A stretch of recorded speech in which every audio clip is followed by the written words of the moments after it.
वो खुद को एक छोटे से कमरे में पाती है जहाँ एक दीवार पर बड़ी स्क्रीन लगी है जिस पर 001 लिखा है। उसे उस डिजिटल नंबर से आती बिजली की गूंज सुनाई देती है। कमरे में एक सोने की चटाई, एक शौचालय, एक टैबलेट और पेन और खाने पीने के सामान के लिए एक छोटा दरवाजा बना है। वो कसरत करती है, खाना खाती है और अपने टैबलेट पर इस जगह को बेहतर बनाने के सुझाव लिखती रहती है, पर तभी उसे याद आता है कि इन सुझावों को पढ़ने वाला कोई और नहीं होगा।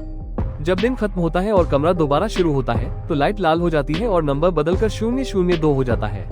तीसरे दिन खुद को शांत रखने के लिए वो गुनगुनाती है और अपनी उंगलियां फर्श की जाली के बीच फंसाती है।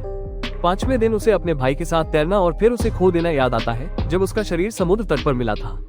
वो अपने भाई से वादा करती है कि वो उसे कभी नहीं भूलेगी। जैसे जैसे दिन बीतते हैं वो उन लोगों के बारे में लिखना शुरू करती है जो लंबी कोमा से जाग गए थे और उनकी वापसी की वजह क्या थी।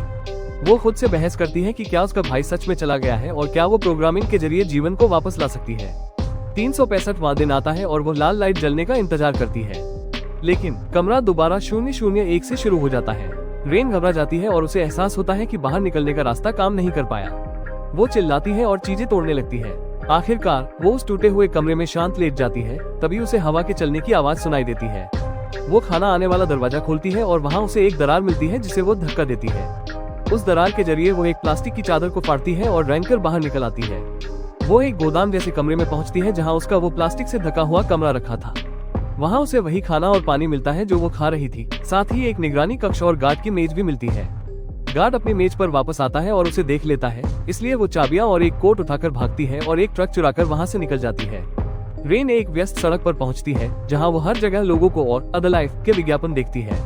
वो अपने भाई के बारे में पूछने के लिए अस्पताल फोन करती है और अपने दफ्तर लौटती है जो उसे खाली मिलता है। वो कुछ नए कपड़े खरीदती है और एक पत्रिका के कवर पर सैम का चेहरा देखती है। वो पुलिस के पास जाती है और उन्हें पता चलता है कि उसके गायब होने की रिपोर्ट दर्ज थी, लेकिन रिकॉर्ड के हिसाब से वो पिछले 1 साल से इटली में रह रही थी।